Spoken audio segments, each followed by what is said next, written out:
Yeah.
Param Vijayate Shri Krishna Sankirtana Ki.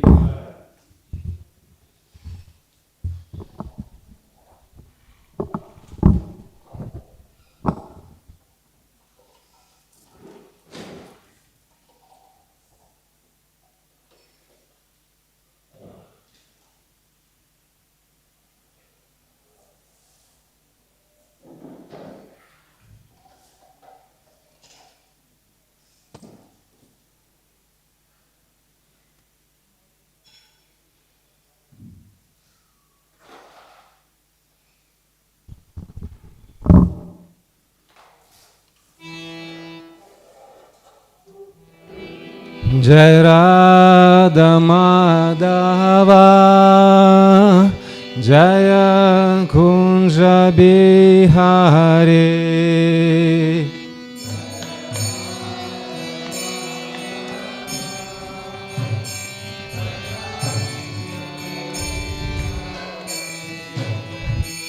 Jai Radha Madhava Jaya Kunja Bihari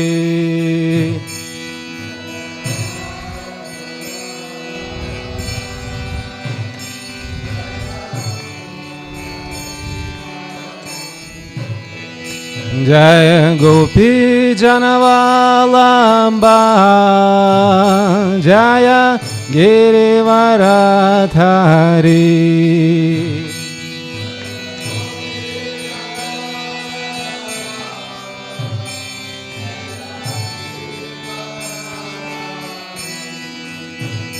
Jaya Gopi Janavalabha Jaya Girivaradhari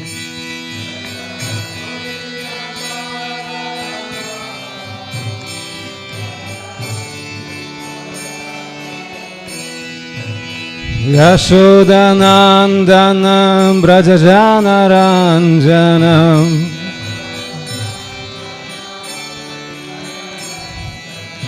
Yashodanandanam Brajajanaranjanam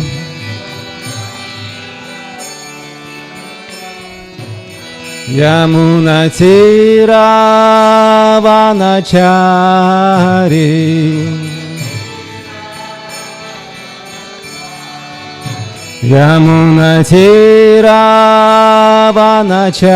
Yamunatiravanachari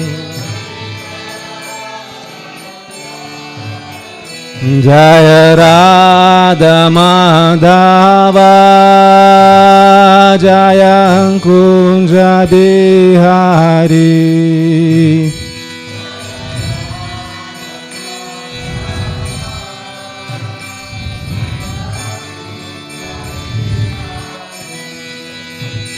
Jaya Radha Madhava Jaya Kunja Bihari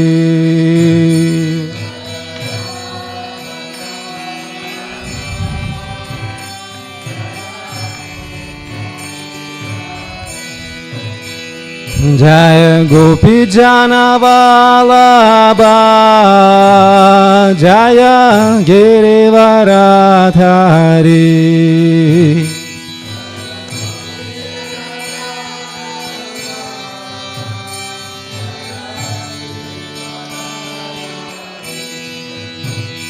Jaya Gopi Janavalabha Jaya Girivaradhari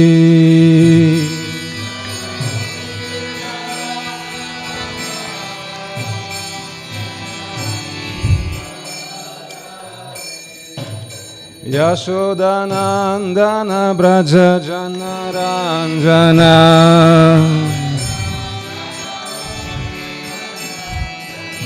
Yashodanandana Braja Janaranjana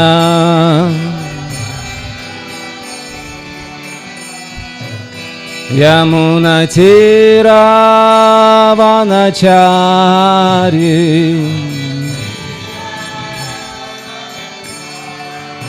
Yamuna Tira Vanachari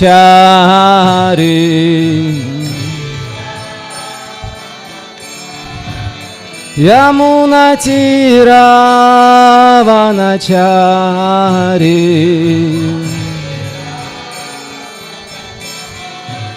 Yamuna Tira Vanachari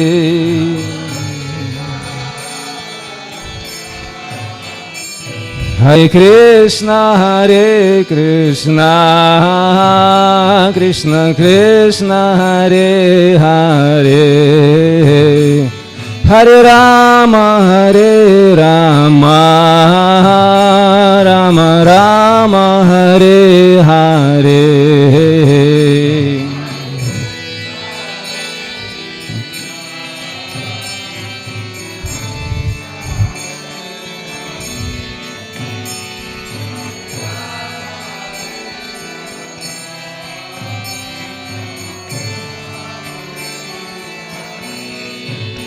Hare Krishna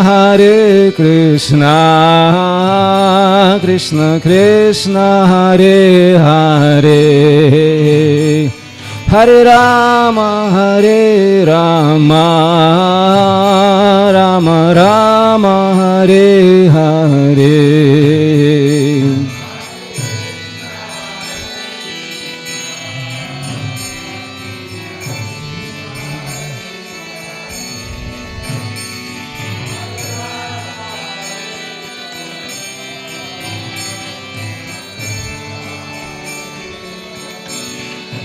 Hare Krishna Krishna Krishna Hare Hare Hare Rama Rama Rama Hare Hare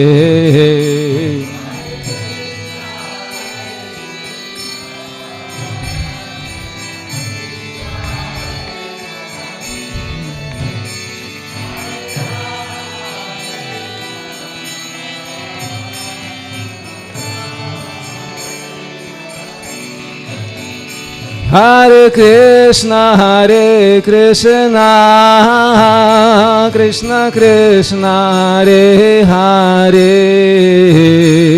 Hare Rama Rama Rama Hare Hare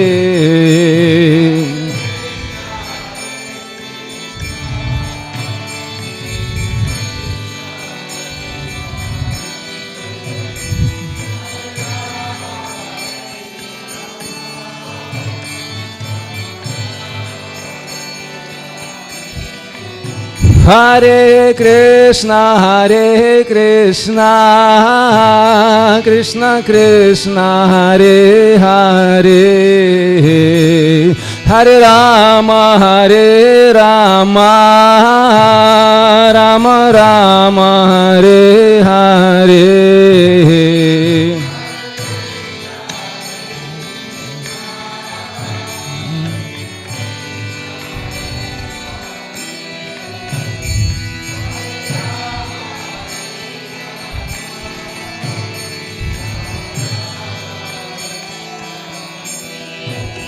Hare Krishna Krishna Krishna Hare Hare Hare Rama Rama Rama Hare Hare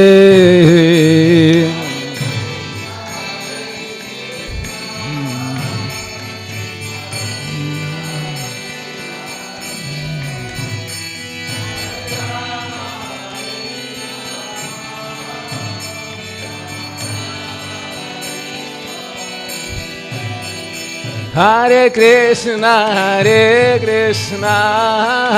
Krishna Krishna, Hare Hare, Hare Rama, Rama Rama, Hare Hare.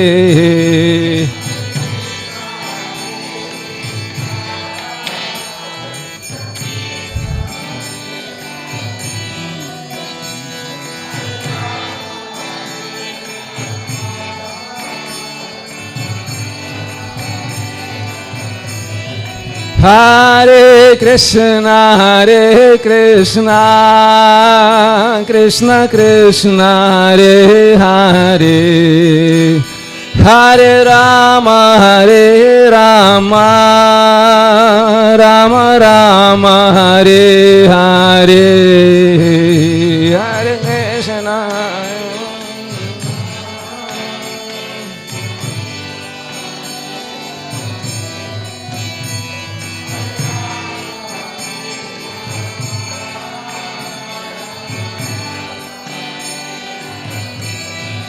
Hare Krishna,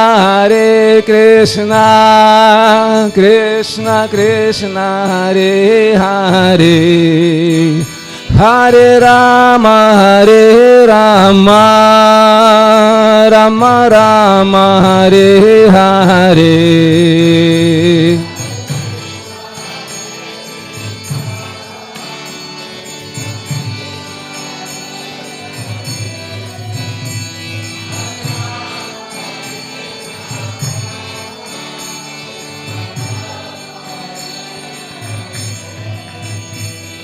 Hare Krishna,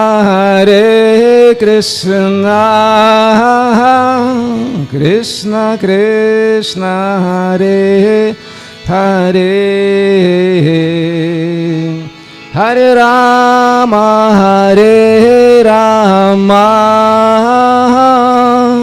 Rama Rama, Hare Hare.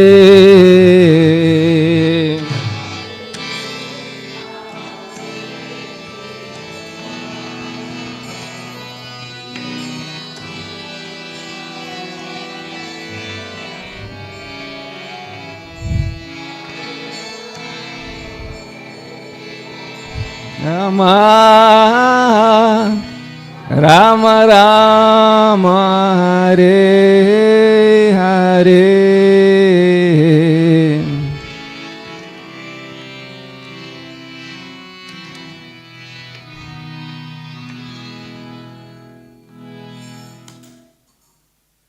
Om Namo Bhagavate Vasudevaya. Om Namo Bhagavate Vasudevaya. Om Namo Bhagavate Vasudevaya.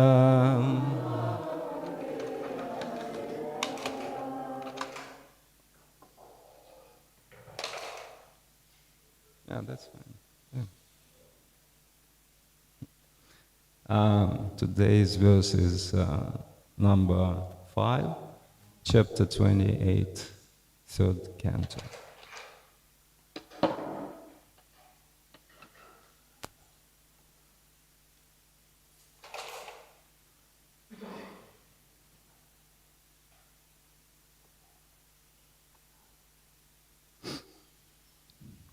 Do you know what the chapter's title?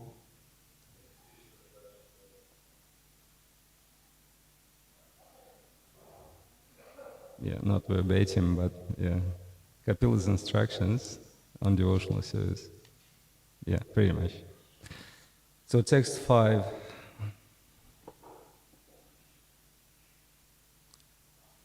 Maunam sadasana jaya Sharyam prana jaya shanai Sthairyam prana jaya shanai. I need to get glasses. It's time for wearing glasses. Monam sad asana jaya Staryam prana jaya shanai Pratyaharas chandriyanam Vishayan manasa hridi Pratyaharas chandriyanam Vishayan manasa hridi Monam sadasana jaya Stharyam prana jaya shanai Pratyaharas chandriyanam Vishayan manasa hridi Maunam sad asana jaya Stharyam prana jaya shanai Pratyaharas chandriyanam Vishayan manasa hridi. Prabhus.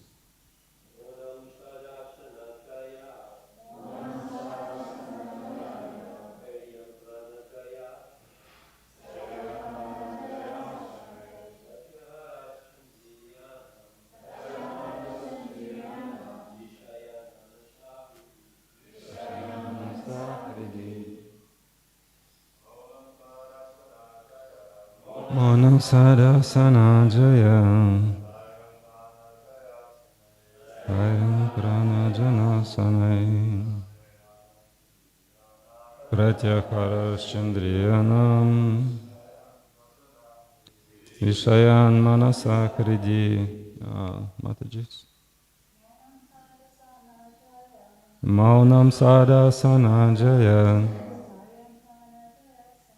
Staryam prana jaya sanai Pratyaharas chandriyanam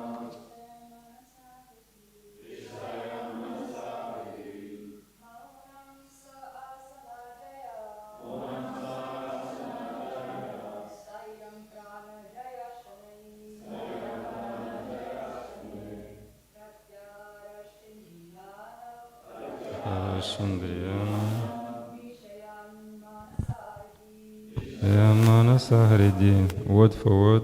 Maunam, silence. Sat, good. Asana, yogic postures. Jaya, controlling. Stharyam, steadiness. Pranajaya, controlling the vital air. Shanai, gradually. Pratyahara, withdrawal. Cha, and. Indriyanam, of the senses. Vishayat, from the sense objects. Manasa, with the mind. Hridi, on the heart. Translation and purport by His Divine Grace A.C. Bhaktivedanta Swami Srila Prabhupada. Srila Prabhupada ki. Translation. One must observe silence, acquire steadiness by practicing different yogic postures, control the breathing of the vital air, withdraw the senses from sense objects, and thus concentrate the mind on the heart. Purport.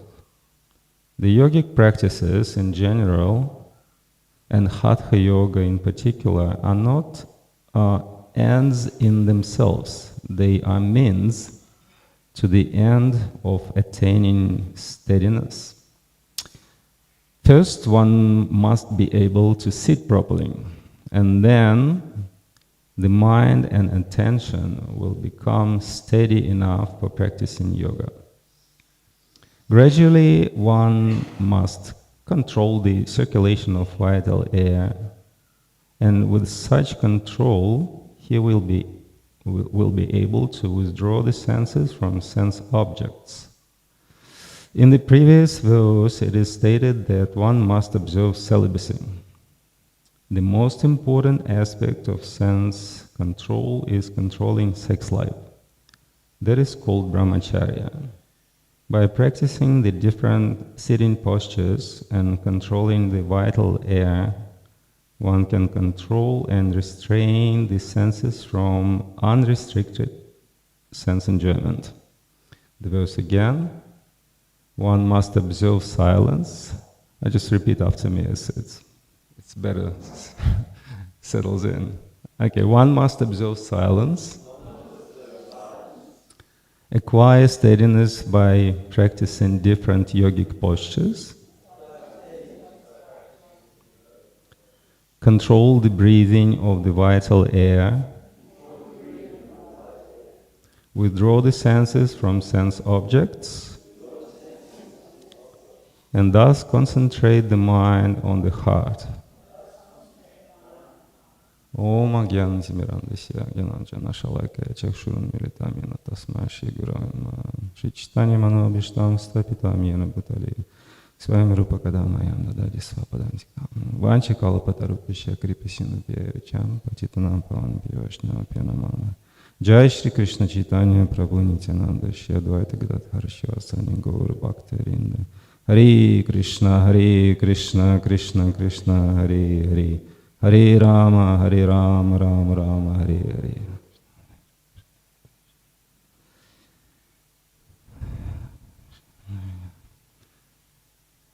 Okay, so it says here, one must observe silence. Let's just sit quiet and silent.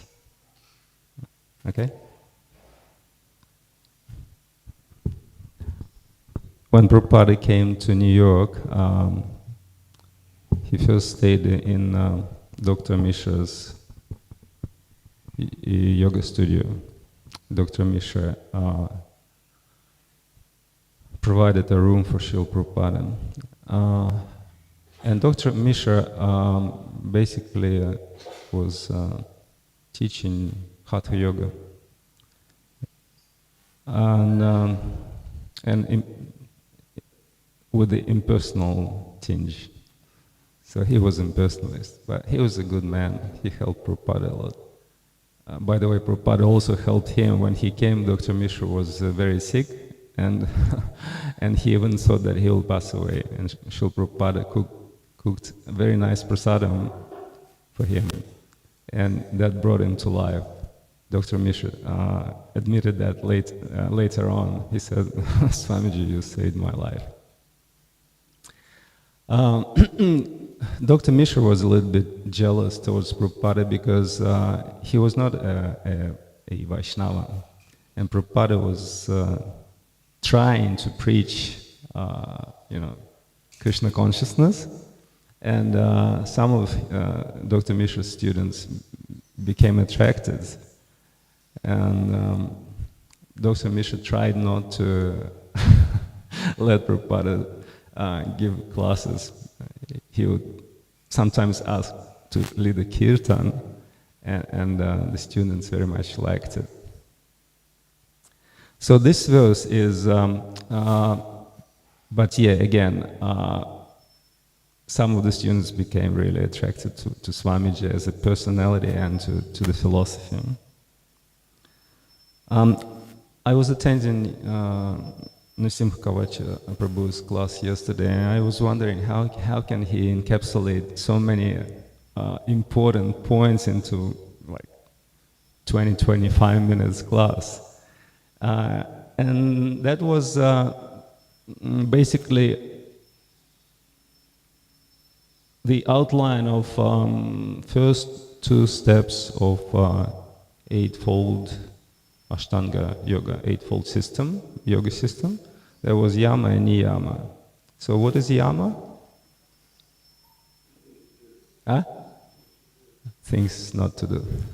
Yeah, and it's a little bit, it's vice versa. And niyama means do's, and yama means don'ts.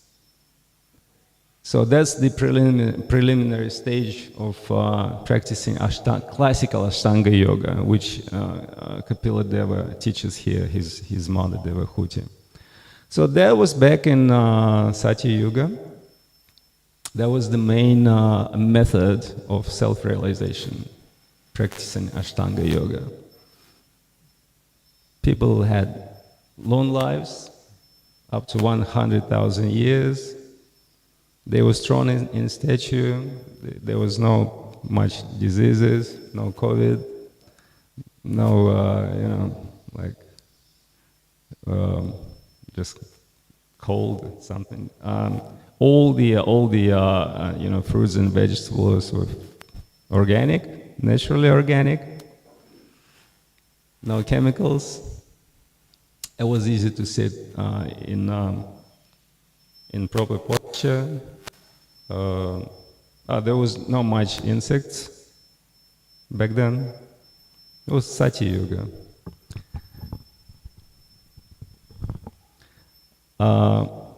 What can we take out from today's verse? Because it's Kali Yuga, it's hard to sit properly. I cannot even sit in a lotus posture. My knees are done. That's it. My doctor said, no, don't sit. Don't even try to sit in lotus. But still, Bhagavatam is it's not only deeply philosophical, and it's full of rasa, full of emotions, spiritual emotions, but it's very practical. And Srila Prabhupada gives very practical purports, and we can try to withdraw something, take away from today's class. Is there anyone here who teaches yoga? Or who visits yoga classes? Just raise your hand. Anyone? Okay, no yogis here. It's easier to talk. First, when I saw the text, I consulted with Jitamitra Prabhu, who teaches yoga for a few decades now. He gave me a few points. I'll read them for you. So as I said, the previous verse was basically dedicated to do's and don'ts, yama and niyama, or again, don'ts and do's. And so what Jitamitra Prabhu says, asanas, so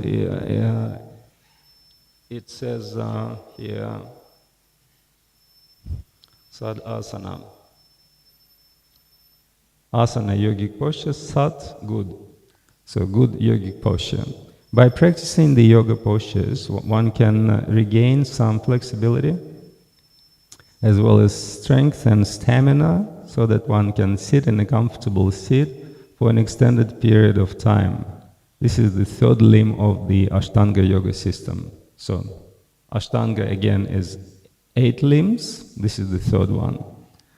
Then, while sitting in a comfortable seat, one can practice the breathing exercises known as pranayama. This will increase the vital life force of both the subtle and gross body. This is the fourth limb. So what is the vital force? It's basically the level of energy that we have, right? Sometimes I heard devotees lament, I might be just a materialist because I don't want to do the service. My body is just sick or low energy. And that has nothing to do with bhakti. It's just the limitations of the body. And the more energy we have, we can then direct that energy flow to Krishna. So if we have some bhakti, we can direct it to Krishna, right? We can still have some bhakti, but if there is no energy, there is no active service, and devotees tend to become a little bit morose. But it has nothing to do with devotion, it's just a lack of energy. So the pranayama helps. again, it's a little bit technical, but still, it's a method to help us practice devotional service. Then the next one, that was the fourth limb, and then one can remain sitting, turning the focus internally, withdrawing the mind from the objects of the senses, and with this inward focus, having an inward contemplation. So the mind might still be busy, but it's not focusing outward at this point. So when we chant japa and the mind is wandering here and there, it's not a fail. Failing to bring it back is a real fail. So it's natural, mind is restless. We just need to bring it back. Okay? And yoga helps with that. Again, it's a tool. For us, it's a tool.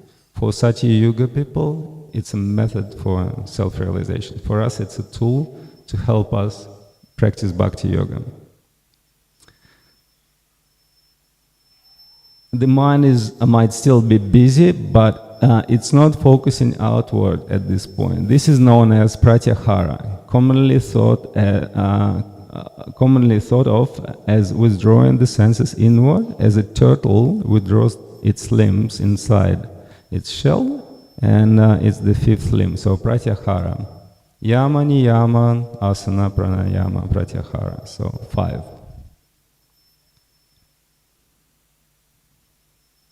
And at this point, one can still be disturbed by the activity of the mind. By the way, Patanjali Yoga Sutras describe 5 states of mind. I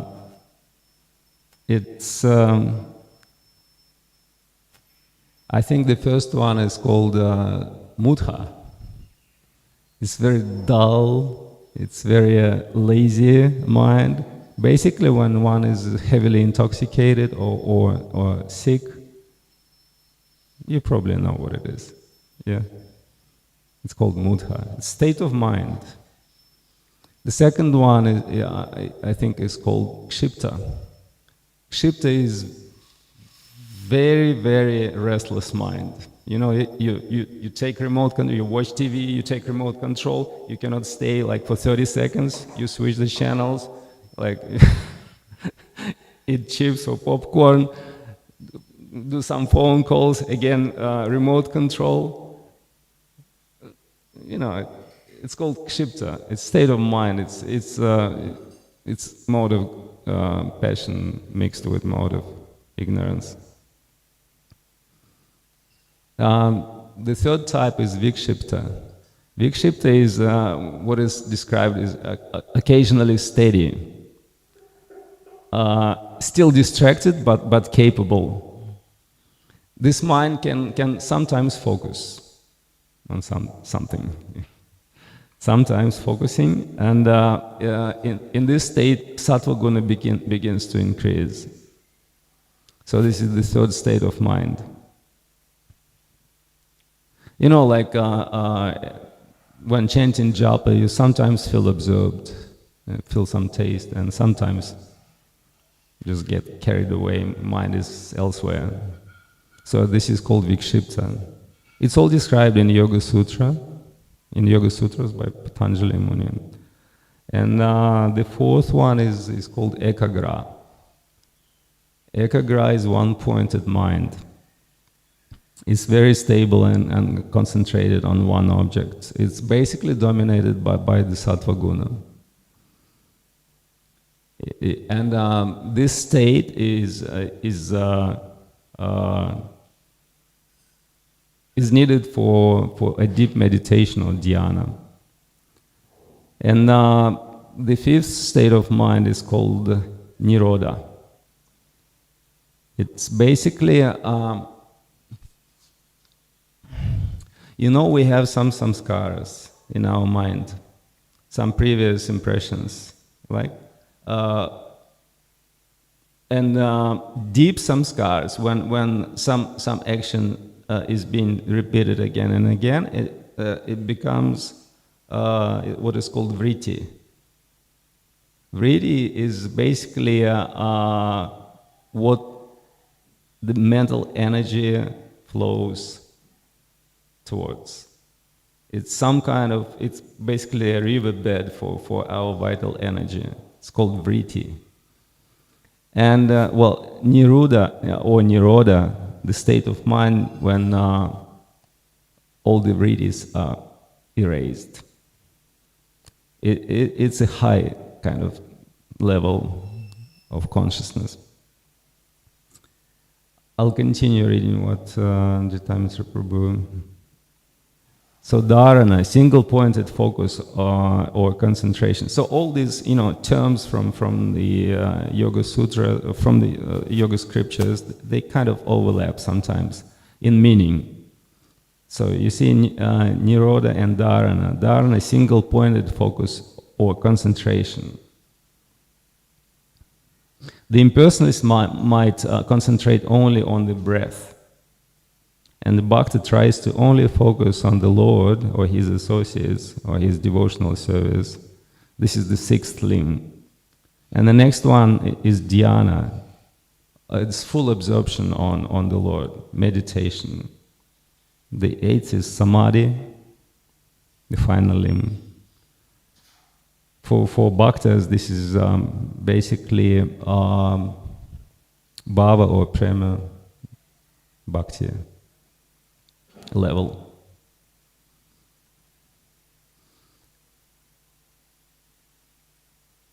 Lots of yoga studios, have been opened lately, and people, devise different names and different marketing sort of tools to promote their studios. It could be.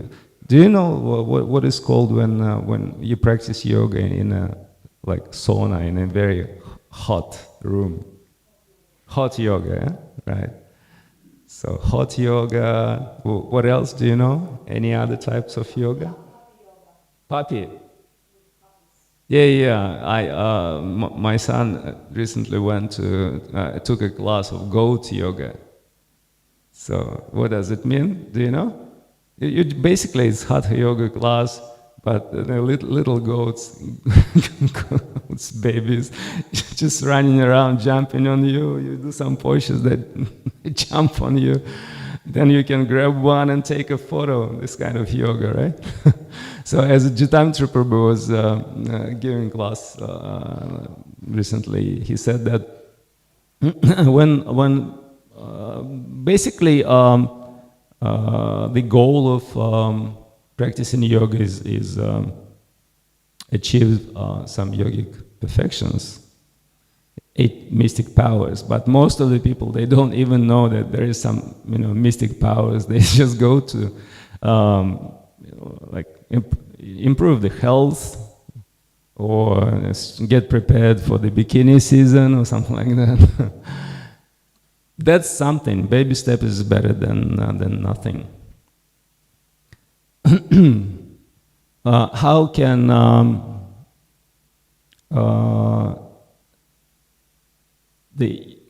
the yoga be practical for the devotees? Any opinions? So what can we take away from yoga classes? I know. Shrimati, do you go to no? Sadhana goes, but she's not here. Anyone? Emma? So I guess maybe you can have a microphone for Emma.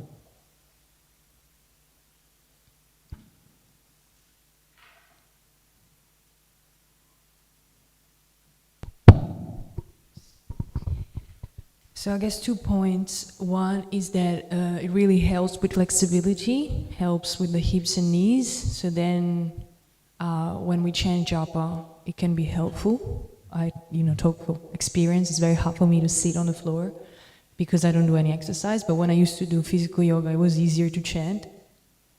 And then also, I experienced that, especially in vinyasa, so when you go like hard, you can, in some kind of way, win the mind. Like the mind is telling you, just relax, just sit down, go in shavasana. But you keep going for like other 30 or 45 minutes. In that way, you are winning your mind in some kind of way. And that it's also helpful because it helps us, even when I don't want to wake up for Mangalarati, it's a moment where I have to win the mind and be like, no, we're going. So something like that. Yeah, even though Srila Prabhupada was a little bit dismissive to, for sometimes devotees, his disciples would ask him, Prabhupada, shall we do some Hatha yoga? He would say, it's not necessary, but if you want, it will help. But at the same time, when we listen to Prabhupada's japa, what he says every now and then, sit properly. Yes. We probably need to take it seriously because it shapes the mind, our posture, our breathing, it shapes the mind, it helps. Whatever helps us to concentrate on the holy name, it should be practiced. In this verse, very important word is being mentioned, and this is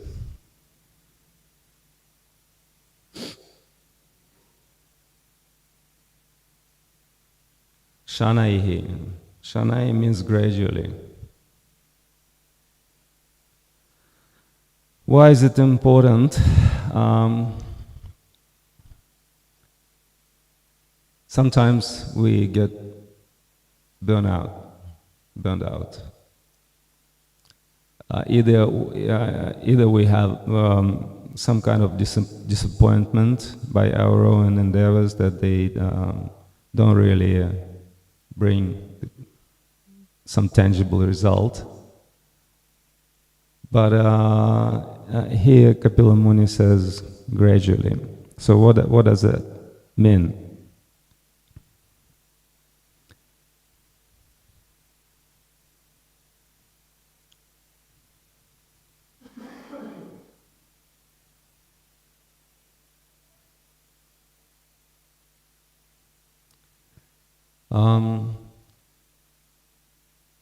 I think it was Bhaktisiddhanta Saraswati who said that we need to beat our mind 100 times with our shoe in the morning. Yeah, that's an allegorical sort of instruction. But sometimes we tend to be very aggressive towards our mind, very angry. It's good in a sense, but we should understand that the process is gradual, It's not that we plant the tree and then the very next day we already, have some fruits. It's not like that. It's gradual process, and the senior devotees will likely confirm that. So don't be discouraged if something goes a little bit, off. It's just. I heard that the best investors are the dead investors. When someone bought some shares on the exchange and then died, and then the relatives found out that, my dad had some shares, and they already, they grew and got some income, whilst the active trader goes along these, ups and downs, gets exhausted, and ends up with some losses. So yeah, just be steady. It's a kind of long distance. Bhakti yoga is a long distance. We may feel some enthusiasm in the beginning because we have some background and we are just reaching the previous life level. But then it's just as in anything, like in studying and working and whatever, it needs some labor, we need to sweat. It's not, spiritual life is not easy. Material life is impossible. It's 20 past. I'll probably take some questions if there are some. Padma Mataji.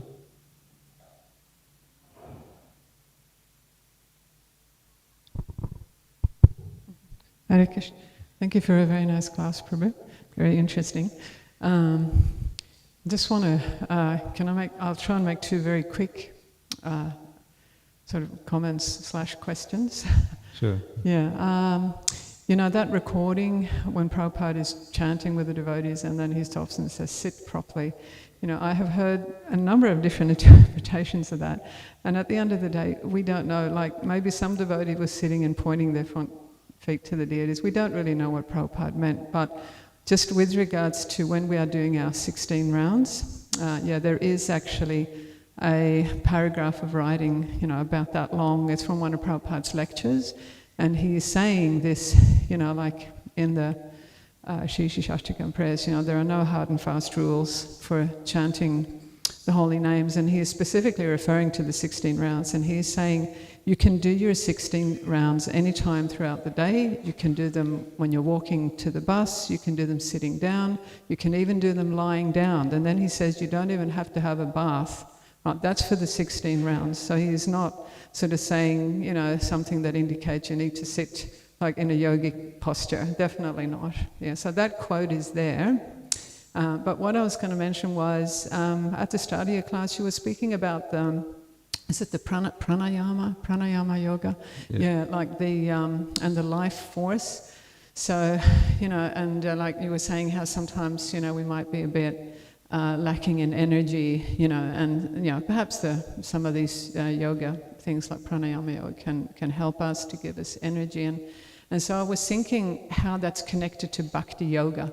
Because, you know, like in the Upadeshamrita, Srila Rupa Goswami, he speaks about, I think it's utsaha, enthusiasm. You know, like to have enthusiasm for devotional service, which is like more of a principle on the bhakti yoga level. That really, in one sense, it sort of cuts through, like it's relevant on so many levels, like psychologically, enthusiasm, it can really give you energy. And also on the level of the emotions, you know, it can really give you energy. So I was wondering if you can discuss, yeah, like that link between the, you know, like the principles of bhakti yoga and some of these, you know, sort of yoga, the other yoga processes. The source of energy is the soul. The source of energy for the soul is super soul. Is that correct? And then that energy goes through the body, yeah, first through the mind. If mind is contaminated, like if it's in a mudha state, that energy might be absorbed and just, you know, not get through that, right? I tried to chant japa when lying in bed without having any, you know, a shower. As you said, it does not depend, and bhakti does not depend. I tend to fall asleep easily. You know, I can fall asleep even before taking shavasana posture.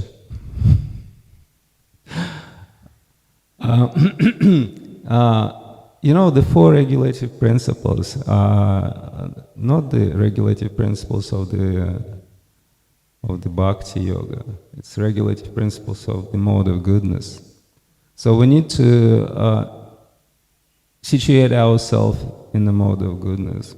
Like if you want to go to, say, Sydney, fly to Sydney, you need to get to the Gold Coast airport first, right? You cannot fly to Sydney from the farm directly. You need to go to the airport. Yeah, airport is mode of goodness, and then you take a flight and go to the transcendental world, so to speak. This is an analogy. Again, bhakti does not depend on anything. Holy name does not depend on anything, but we are engaged in the physical bodies, and this is our kshetra, and we need to, as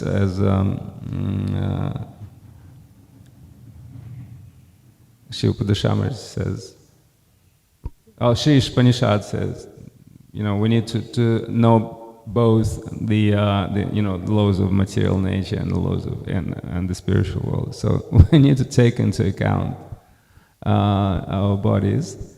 So the more mode of goodness in it, the easier the process would be, right? Yeah. So it's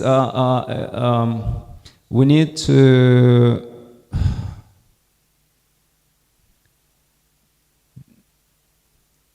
We have obstacles in in our way, so we need to overcome those. And as I said, this is a tool. Sit properly is a tool. I cannot sit properly. That's why I basically, I mean, as a yogi, either walking or sitting on the chair, trying not to slouch and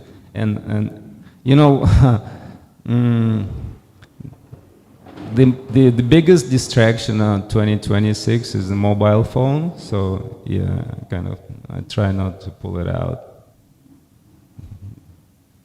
I don't know if it answers. That's a very good answer. Thank you very much.